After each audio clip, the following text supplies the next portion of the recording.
I'm very saddened by the fact that just last Thursday evening, Dr. Matterson, for whom this Grand Rounds is named after, passed away very untimely and unexpectedly. Barry, who is known by many of us, was clearly a mentor and friend, and truly a Cain in every sense of the word.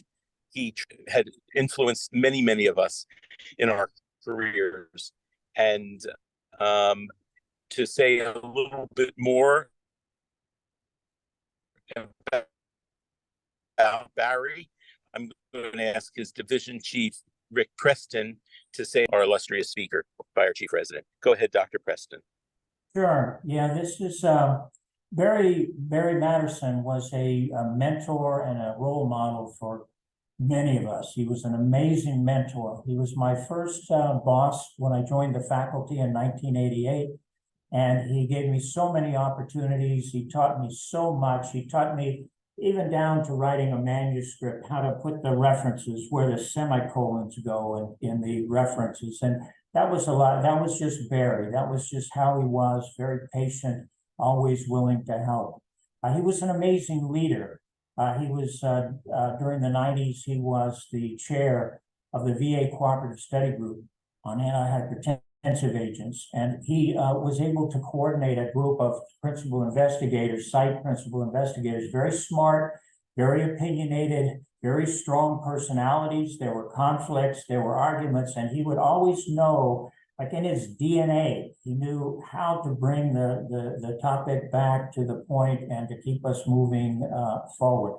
It was really amazing. I got to be a fly on the wall for those meetings, and that was really, really incredible.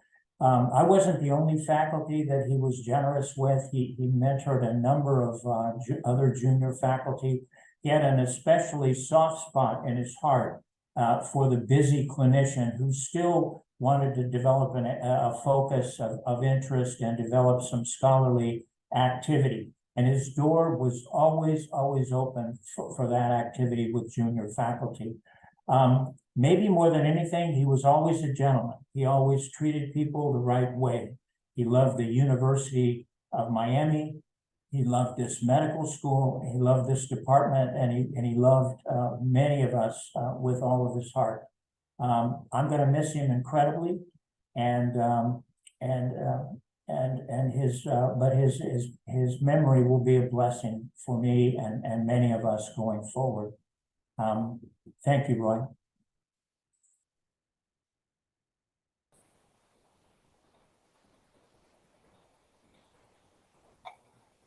Nicole, you want to start? Yes, sir. Okay. Hi, everybody. My name is Dr. Pereyada. It is my distinct pleasure to introduce today's Grand Round speaker, Dr. Graham MacGregor. Dr. MacGregor is currently a professor of cardiovascular medicine at the Wolfson Institute of Population Health at the Queen Mary University of London. He completed his Bachelor of Medicine, Bachelor of Surgery, and Master degrees at Cambridge University, and completed his clinical training at Middlesex Hospital in London, England. Dr. MacGregor has dedicated his professional life to studying hypertension, its therapeutics, and the effects of dietary salt on blood pressure. His research led him to public health efforts to reduce salt intake in the UK and beyond. At the dawn of pharmaceuticals that target the renin-angiotensin system, Dr. MacGregor was involved in studies at Charing Cross Hospital to study the effect of dietary electrolytes and lifestyle on hypertension. In the light of the industry-funded controversy surrounding salt, Dr. MacGregor set up the first double-blind studies on salt reduction, showing that modest changes could have large effects on blood pressure. He has founded and led several organizations such as Action on Salt, Blood Pressure UK, and more recently, Action on Sugar, that aims to prevent obesity and type 2 diabetes in the United Kingdom. Dr. MacGregor is a fellow of the Academy of Medical Sciences and a fellow of the Royal College of Physicians. His scholarly work comprises more than 500 refereed original papers, and he is the author of 6 books focusing on hypertension. It is my distinct pleasure to welcome Dr. MacGregor to Internal Medicine Grand Rounds. Well, thank you very much. It was a great honor to accept this lecture, and I actually chose the title with Barry a few weeks ago. I knew him not that well, but I met him at many international meetings.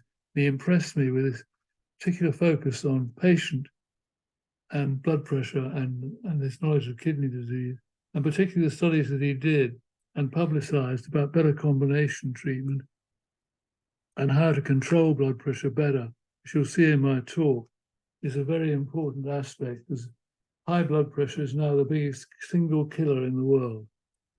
So I dedicate this talk to his memory. So I chose the subject of salt. I could have talked about blood pressure, but I thought it'd be more interesting for you to have salt, because you probably know more about blood pressure than I do. No, maybe what to. I think you'll have to change the slides. The slides are not working.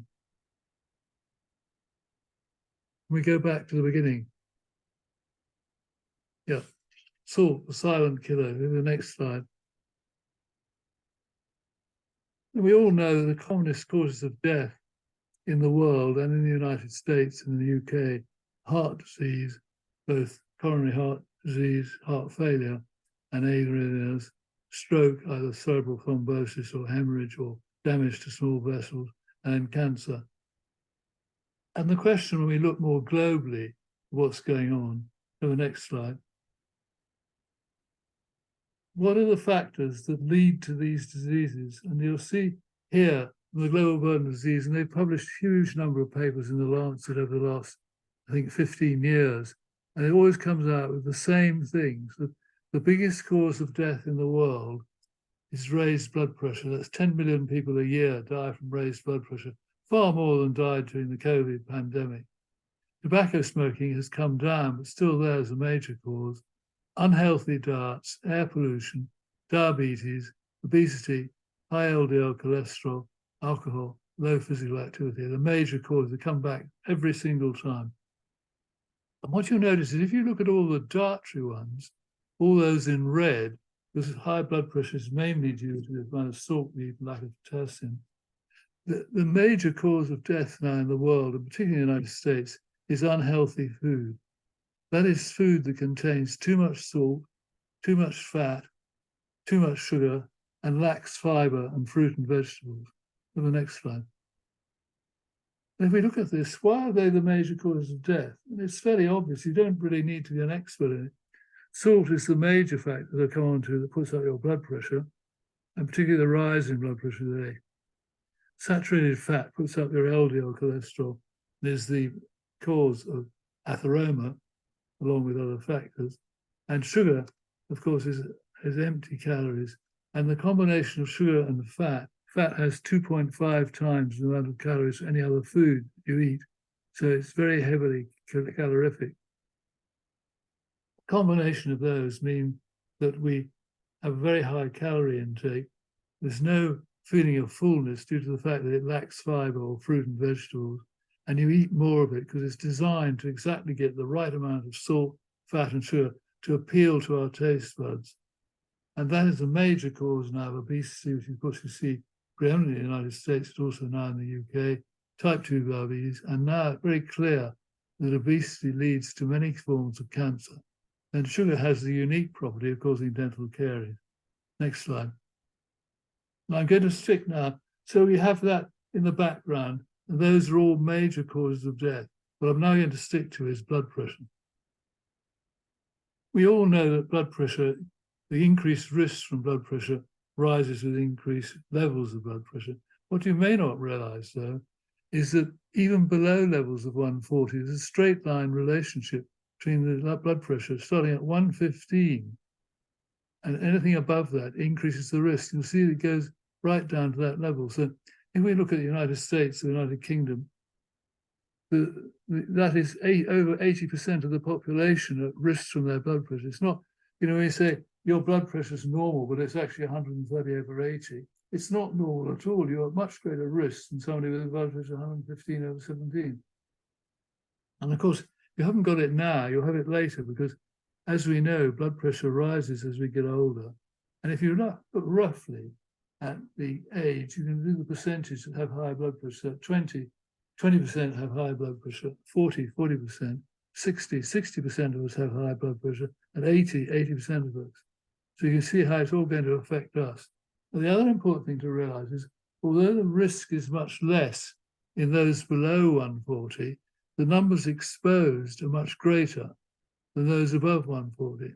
So when you multiply the two by each other, the number of deaths that occur below 140 is due to high blood pressure or raised blood pressure is almost the same as those with blood pressure above that.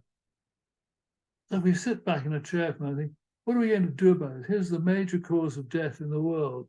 Are we really taking the maximum effect that we can, like we did for tobacco some time ago? And what we need to do is set up a strategy to lower population blood pressure, so we get everyone's blood pressure down, and also seek out and treat those people. There's a huge amount of evidence that treating blood pressure when it's raised is very beneficial, particularly above 140/90, depending on what the other risk factors are. Next slide. And the other question is, why has blood pressure killed us? Very few people ask this question. Why does a few millimeters of mercury make us much more at risk of either stroke, heart disease, heart attack, and heart failure? And the first, of course, is pressure. Pressure itself may burst a blood vessel, as here, and you're familiar with this from CT scans, though quite rare, that it compresses the brain across, pushes the brain down into the bottom of the skull, and that compresses the brainstem and kills you. But a much more common cause of pressure is lacuna strokes, where intricate small vessels in the brainstem are damaged, and this causes major strokes. Of course, raised pressure can also cause heart failure, kidney disease, aneurysms, and so on. Next slide. The other reason, of course, is that if you have a sufficient saturated fat intake, the cholesterol's raised, and that means you'll form atheroma. And all of us are forming atheroma, and blood pressure is a major factor that accelerates the rate of formation of atheroma. And it's also the major factor that destabilizes the plaque and leads to ulcerated plaques or fissured plaque with thrombosis. Of course, this is what happens in the coronary artery when you get a heart attack. So blood pressure plays a very important role in the genesis of atheroma, provided your cholesterol is above a certain level, and also in the problems of atheroma when it either plaque sends off emboli up and upstream, or it fissures and clots. Next slide. So blood pressure is the biggest cause of death in the world, and we're aiming for a reduction in population blood pressure, better control of raised blood pressure. And we then see a massive reduction in strokes, heart failure, and heart attacks. And all of these are preventable. So it's very frustrating when you see people developing strokes or heart attacks. They could have been prevented if only that person had taken the right advice and the right tablets if they're raised. Next slide. I'm going to talk now about salt. And unfortunately, in the United States, as you know, you talk about sodium. I'm not quite sure why, because sodium is a liquid metal or semi-liquid metal, catches fire on putting into water. And we talk about salt, and that's what we actually eat, salt, sodium chloride. But 1,000 milligrams of sodium is 2.5 grams of salt. Incidentally, that's the concentration roughly of Atlantic seawater. I'll come back to that. 1 gram of salt contains 400 milligrams of sodium. So we want to just keep those figures in mind, because I hadn't had time to change all the slides into milligrams of sodium. Next slide. Now, many years ago, there was controversy about whether salt reduction lowered blood pressure. We did many studies. We were very fortunate in having slow sodium placebo, that's a wax encapsulated form of sodium chloride, and placebos. We were able to put people on a low salt diet, then give them back in a random order, either slow sodium capsules to bring their salt intake up to what we wanted, or placebo when it would be down because they're restricting their diet. Here's a study we did. We'd be able to do this now, it was done in the 1980s, of 3 grams, 6 grams, and 12 grams, by getting people to really restrict their salt intake throughout the study and getting them back different types of slow sodium or salt, placebo or salt, and randomizing the order. Next slide. And what it showed quite clearly, you'll see the urinary sodium at the bottom going from 12 to 6 to 3 grams. That's roughly around 3,000 milligrams in the middle of the down to 1,500, going up to 4 grams sodium. You'll see a straight line relationship between the fall in blood pressure off treatment here. And this is very similar to that what was found later in the DASH diet. You're probably more familiar with that. Next slide. This is the control American diet in yellow and the DASH diet in blue, and the different salt intakes in the salt part of the study. You see very clearly, clear dose response. The greater the salt reduction, the greater the fall in pressure. So there's no doubt that salt reduction did lower blood pressure in untreated patients with high blood pressure. Next slide. Now, one of the things, of course, that happens when you give any blood pressure drug, the body doesn't like it. It tries to stop it working. And this is a very important principle when we treat high blood pressure. It's much better to combine treatment with different mechanisms.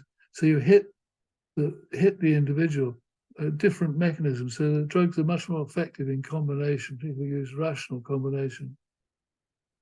One of the things that occurs with salt reduction and diuretic therapy, we say hydrochlorothiazide or chlorthalidone, is you lose sodium and water from the extracellular space.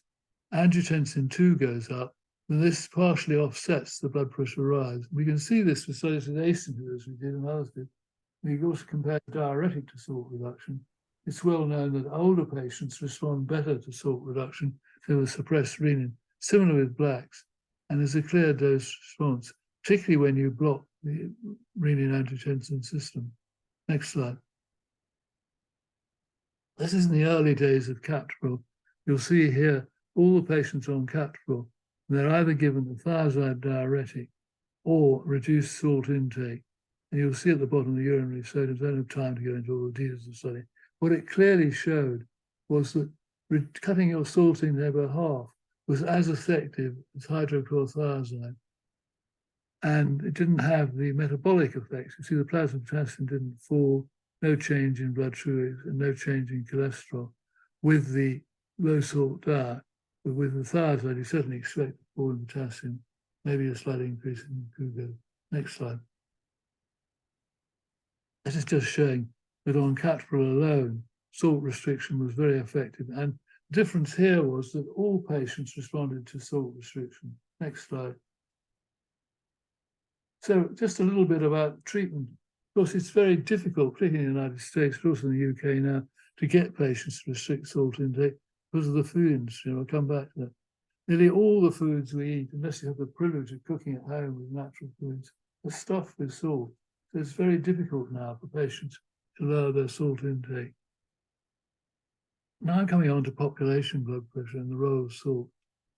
Now, we know that salt intake regulates blood pressure. I'll come back to that. A lot of evidence that potassium has the opposite effect, particularly eating more fruit and vegetables. DASH diet show this clear, many other things. Reducing weight lowers blood pressure if you're overweight. Increasing exercise certainly has a blood pressure lowering effect. And alcohol restriction, if it's excessive, certainly lowers blood pressure. Next slide. So what about the role of salt? Now I'm going to stick entirely now to salt and not say anything more about the others. Salt, of course, was a great boon to civilization because it was found, next slide, that if you took strips of meat or fish and put them in a brine solution and dried them, you could preserve them during the winter. And this was of vital importance for early civilization. You needed stores of food during the winter, during famine, times of war, during pandemics. And it allowed people to get together and live in big communities. And it was seen as a very religious thing. It was pure, white and perfect. And it's great difficulty now to think that this substance could be so harmful. And we still see that again and again. People somehow think salt has some magic property. Unfortunately, it doesn't. And of course, there are much better chemicals now. We'd never, if we'd used other chemicals to preserve food, we'd never use salt now. And it's not used to preserve it except very rarely. And we also have refrigeration as well and deep freezers. So there's no need to use salt at all. But we go on using it courtesy of the food industry. Next slide.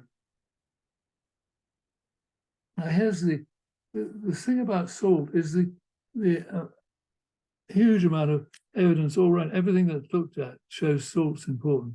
Epidemiology, I won't go into all these intervention studies in different villages with a large salt intake, genetic mechanism, all the monogenetic forms of high blood pressure involved, salt handling in the kidney. Animal studies, our nearest relative chimpanzees, if they eat the same amount of salt as we do, their blood pressure goes up. Treatment, I've just shown you some of their big meta-analyses that we and others have done, showing quite clearly that lowering salt intake lowers blood pressure. There are also now many mortality studies, cohort studies, particularly using multiple 24-hour urine, showing straight line relationship between 24-hour urinary sodium, which is a good measure of salt intake, is done accurately in the population or individuals, and outcome. And also we have studies from countries that have actually reduced their salt. Japan was the first one to reduce salt, then Finland, and now the UK. And in those countries where they did manage to get population salt intake down, the big falls in population blood pressure and big falls in stroke and heart disease. Next slide. These people illustrate a very clear thing and also come back to what is normal blood pressure and normal cholesterol. These are Yanomamo Indians. They were very carefully studied in the 1980s in the Venezuelan and Brazilian jungle. Most of them are dead now from Brazilian lockdowns. They lived an evolutionary lifestyle. And what was found was they had hardly any salt in their urine at all. Next slide. Salt was around 100 milligrams a day, or sodium intake around 50 to 100 milligrams a day. Very high potassium intake of fruit and vegetables. They're very aggressive, very fit, and spent most of their time pinching each other's wires in the middle of the night. They had no electricity, of course, and under great stress. And the average blood pressure in a 75 kilogram male Yanomamo was 96/61. That's the average. And the average cholesterol was 3.1. No rise in either with age, no vascular disease. Of course, that's the same blood pressure and cholesterol as you see in chimpanzees or gorillas on their normal diet. So this is what our blood pressure should be. So when you say you've got normal blood pressure, the answer is you haven't, unless you're bloody lucky, the blood pressure less than 100/70. Next slide. Next slide. Now, salt not only puts up blood pressure, which is the biggest cause of death, but it has other bad problems too. Cancer of the stomach, very clear. It's a major cause of cancer of the stomach in North China and North Korea. Stroke, the direct relationship, left ventricular hypertrophy.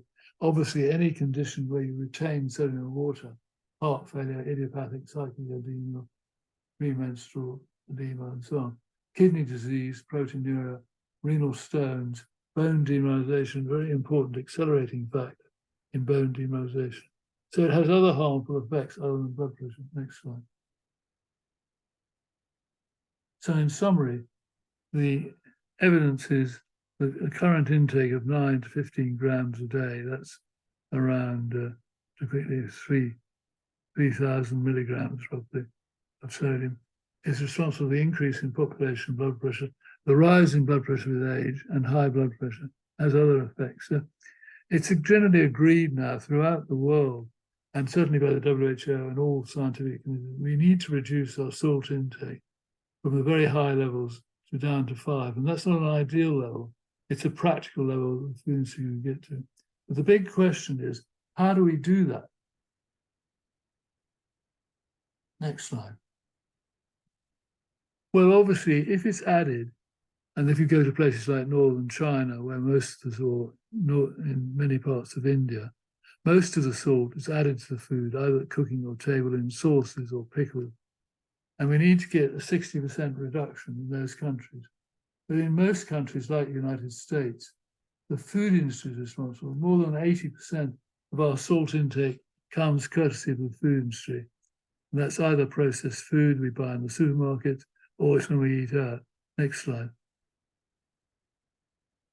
So public health campaign, I don't want to say much about it, it's not very relevant to the United States, because even if you stopped adding salt to your food, you wouldn't get very far. And you can't really expect people to avoid processed food when it's so ubiquitous. Next slide. Now, what about salt added by the industry? Well, obviously, the thing we can get the industry to do, and we've done in the UK, and I'll show you that in a moment, is to get them to slowly take the salt out. There's no need for all this salt in the food. If you do it slowly, and it's across the board, no one notices. Obviously, labelling and public education is not really going to affect it, to be honest. We've looked at that, but again, it's a good thing to do. You can obviously avoid processed foods and eating out. That's very difficult to do given the current marketing and the whole way the food industry works on adding huge amounts of salt to very cheap, profitable foods. You could have a tax on salt, and some countries have started doing that. Of course, historically, it was a major revenue raiser in places like China, France, and so on. Next slide. Now, who's responsible? Is it up to the public to not eat these foods? Is it up to the government to do something? And is it the food industry? Well, obviously, the food industry puts the stuff in there. They're poisoning us with all this salt. They're responsible for all these deaths, and they need to take it out. And they were quite clear in that message. It's their fault. They're killing millions of people a year, and they need to do something about it. Otherwise, we're going to kill them like the tobacco industry. Next slide. So we developed a strategy. We're very fortunate in public health recommendations. Were rejected by a right-wing government in the United Kingdom in the 1990s. We set up an action group to really get something done about salt. And the plan we came up with, the current intake of that time was 9.5 grams. We wanted to get it down to 6 grams. And you'll see at the bottom there, food industry, 80%. We wanted a 40% reduction, and consumers to make a 40% reduction. That would get down to 6 grams a day. And the strategy, next slide, was to do this. And this is a brilliant public health move because you get the industry to slowly reduce the amount of salt they're adding. The public don't notice. There's no rejection by the public. I'll come back to that. It's fantastic for public health because you reduce population salt intake. That causes a fall in population blood pressure. No need to change the diet. You go on buying the same very unhealthy foods, so they're slightly more healthy, got less salt in, at very little cost, and the food industry bear the cost. So from a public health point of view, it's a brilliant policy. And the WHO has made this one of the most cheapest, effective public health policies. And of course, they don't lose sales. If you restrict advertising or restrict sales, then they lose money, and they hate that. With this just shows the principle here. You set salt targets, so 86 targets for different categories of food, and for 4 years ahead. So 2006 target was here. You'll see in yellow. And you'll see how the salt gradually came down in bread. And in 2009, it was reset. So you're gradually screwing them down, getting them to fighting it out. And 2014, and now new targets for 2024. So they're slowly reducing it. And people haven't noticed the bread has come down, which is the biggest source of salt in the UK diet and American diet, by 30% without anyone noticing. And that's true across the board of all these other foods. And of course, the question is how to get the food industry to do it. Well, in the UK, we had a very strong agency, non-governmental agency, and it was independent of politicians. And they managed to produce a very good way of reducing salt in a voluntary system by exposing the food industry, targeting them, showing which were the highest products, which were the worst companies for not taking salt out. And this worked till a right-wing government came back in late, 10 years later, and handed over responsibility to the food industry, so the program hasn't worked nearly so well. This is the principle here. You, like a donkey, you hit the donkey, same time give it a carrot and it moves. Next slide. And you can see you're winning the argument in the UK when the newspapers come out with these sort of headlines. You may think buying a salad from a supermarket as a very healthy option for lunch, but actually the dressing has huge amounts of salt and fat in it. And you see here the caricature in the paper and now online. Is salt may contain traces of salad. Next slide. And I like this particular caricature. Cocaine. Thank God, I thought you were doing salt. So you can see how he convinced the media that salt was really bad, and the food industry felt very stupid in going on not playing a role in this salt reduction. Next slide. The salt intake, as measured in the population, did fall from 9.5 to 8.1 grams a day. It's quite a substantial fall, particularly at a time when they were increasing consumption of processed food, and salt intake would almost certainly have gone up during this time rather than fallen. Next slide. These are the results here. You can see the salt intake at the bottom gradually falling over the period of 2003, 2011. You'll see the fall in population blood pressure. This is a random sample of the UK population and corrected for other factors. And you'll see the fall in heart disease and stroke. Now, obviously, not all this fall was due to the salt reduction, smoking, increasing fruit and vegetable consumption, and probably a reduction in fat intake. We were able to separate out that about 9,000 deaths a year were prevented in the UK, and about 1.5 billion healthcare savings were made. This was calculated by the independent National Institute of Clinical Excellence, so it was independent from our work. Next slide. And following that, we had a big campaign to get like-minded individuals to set up their own things in their own countries. And this is the result here. See, voluntary studies here, mandatory. That's where they actually set the targets with law, so that the food industry had to respond, others get fined, and mix them.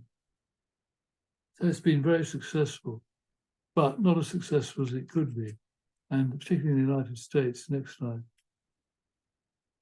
New York City adopted the UK model very quickly afterwards, actually, through Sonia Angel and I won't say his name, but the one who runs the Resolve thing now. But unfortunately, it didn't have much effect because obviously most of the food supply to New York was not local to producers there. They weren't able to get the engagement of the US, the whole US food industry. The FDA has set targets similar to the UK, has done absolutely nothing about it, which is extraordinary. And it desperately needs leadership and action. And of course, you've got a huge lobby in Washington, right-wing Republicans, and huge lobbying by the food industry to not do anything, to let them go on killing us and making huge amounts of money, which is rather sad, really, in the sense that so many millions of people are dying unnecessarily. Next slide. So I haven't been able to convince you that salt is a major cause of raised blood pressure. It's very cost effective and would save millions of lives worldwide. I know something that Barry would really strongly endorse is that we must do more about not only preventing high blood pressure, but also treating it. Ladies and gentlemen, thank you very much. Thank you, Dr. MacGregor, for a very clear, lucid, and very informative talk. Thank you. Perhaps I can begin. We have plenty of time for questions.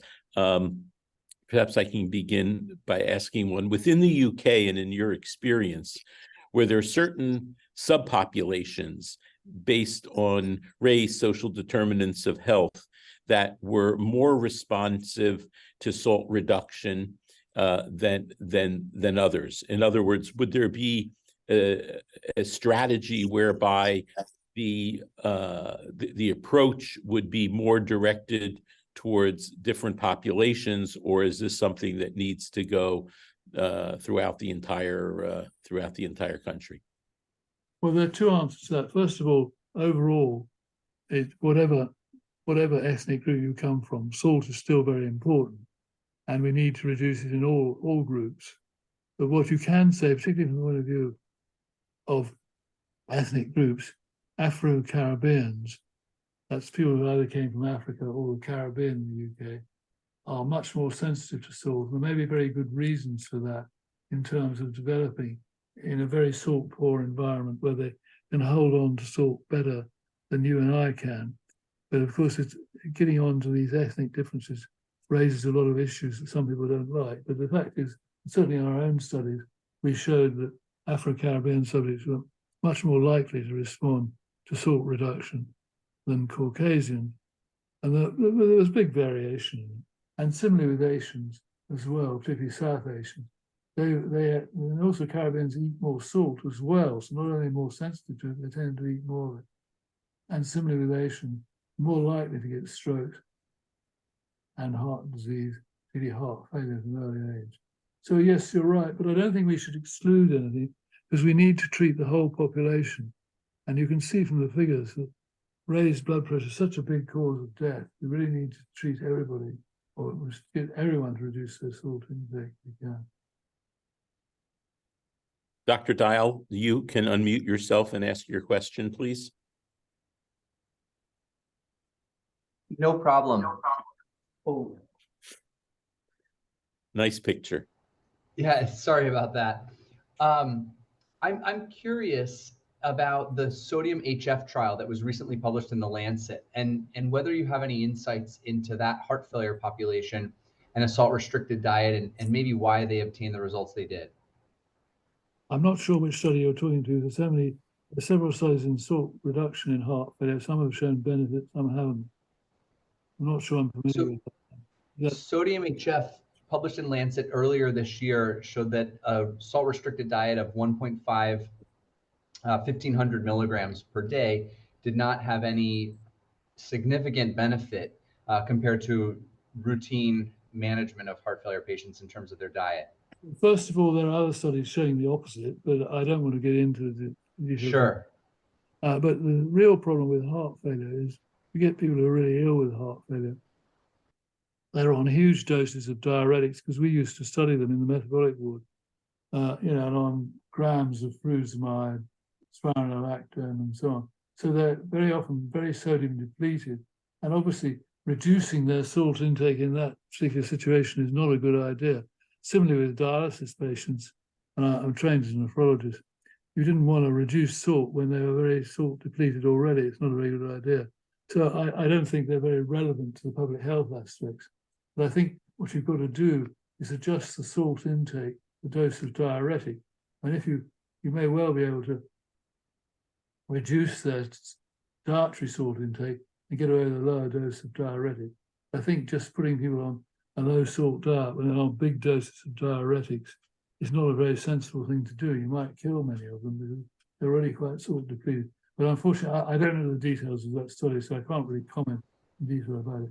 There are actually some studies from Italy which clearly purported to show a reduction in salt was harmful, but those studies have now all been withdrawn and were not correct. So there's a bit of confusion, I think. But I think the more about people who oppose salt reduction, the Salim Youssef, of course, is the major one, who's published a pure study showing a J-shaped curve. But as you probably know, there are huge problems with those studies. First of all, there's reverse causality. That is, when you're ill and dying, you tend not to eat much food. So you have a very low salt, very low fat intake. And you can then blame that for the illness, but it obviously is not true. That was seen with cholesterol, low cholesterol. It was shown a blip on the mortality. If you had a low cholesterol, you're more likely to die. Then found it was due to people with carcinoma of the colon, where they get very low cholesterols or contaminating the air. So there's that problem. Then there's the problem of spot urines. And we and others have shown that spot urines are a completely useless way of measuring individual salt intake and lead to gross errors. And also within the statistical error, within the statistics of it, you're calculating from the spot urine, the 24-hour urine, and you use age, creatinine, and weight to calculate that. Then you put it against the mortality. And obviously age is the major determinant of mortality. The older you are, the much more likely you are to die. And these all need to be corrected. We've recently shown with a pure study in China, there are actually big errors in the actual paper as well. So I'm afraid the consensus now amongst blood pressure experts are that you should ignore those studies. Dr. Fernoni. Thank you for your wonderful talk. Just a comment, yesterday on National Public Radio, there was actually a program describing how utilizing spices as salt substitute may actually reduce salt intake, such as sumac, largely used in the Middle East as a salt substitute. My question is, do you think the solution in the future will be actually the utilization of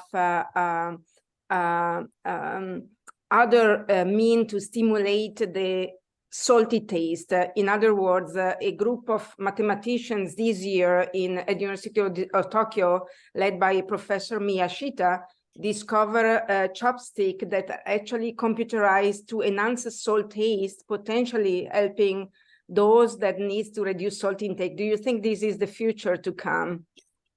No, well, first of all, several questions there. First of all, we all need to reduce our salt intake. It's even if you've got very low blood pressure, say you're female of 50 with a blood pressure of 90/70, which would be pretty unusual, but if you are, you're very lucky. They got a good pension because you're going to live on average to a long age.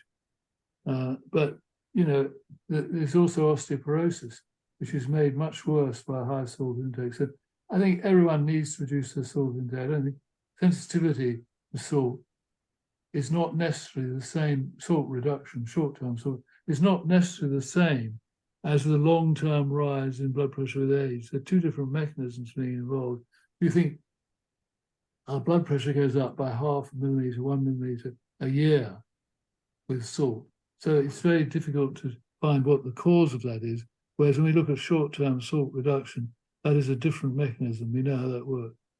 In relation to salt substitutes, potassium has the opposite effect of sodium, particularly if you're on a high salt intake, potassium opposes the effects of sodium. So there are many salt substitutes around that contain mixtures of sodium and potassium. And they may be a good thing. And certainly in patients, we tell them if you can't give up the white stuff dug from the ground, take a potassium salt substitute and use very little of it. It's much more powerful. And you need very little of it. So it has the benefit, A, of reducing salt intake, so using less of it, and has potassium in it. So that certainly is a possibility. You can use it also in food processing. Use potassium chloride. So the food industry increasingly doing that, where they think there's a need in, for instance, in preserved meats, there's some evidence that salt may play a preservative in those meat products, bacon and so on, and particularly preventing Clostridium botulinus. So it may be possible, or it is possible, because I know in the UK, in things like bacon, they're now using potassium chloride instead of sodium chloride. So there's certainly a big effort there to use potassium instead of sodium. I think the other important thing is to remember that your salt taste receptors are dependent on the sensitivity of them, is dependent on your chronic salt intake. So if you reduce your salt intake, well, I don't eat salt at home as far as I can, obviously you can't avoid it. But if something's got too much salt in it, it's quite disgusting. And you see this in patients, you can get them to reduce their salt intake. They really then say, oh my God, when I go and eat so much salt in the food, it's inedible. And I find in the United States, when I go and have a takeaway there, it is inedible. There's so much salt in it, so you spit it out. So it's a question of habit, really. You can retrain the salt receptors. And of course, we live for 1 million years or several million years without all this salt. There are only 2 animals that I'm aware of that have a huge salt intake. That is a shark, that when it bites your leg off, gulps in seawater, and it can't get rid of it. It's developed a gland in the rectum, I don't even know about this, that gets rid of the extra sodium. There's also the intertidal lizard in the Galapagos Islands. You may have seen them standing on the rocks where they're covered with water, seawater all the time. And they've developed a gland in their nose that excretes salt. But we've only had salt for 5,000 years, so we haven't had time to develop some other way of getting rid of it. The kidney can't cope. So just remember the shark and the Galapagos lizard. I will definitely remember that. Dr. Preston.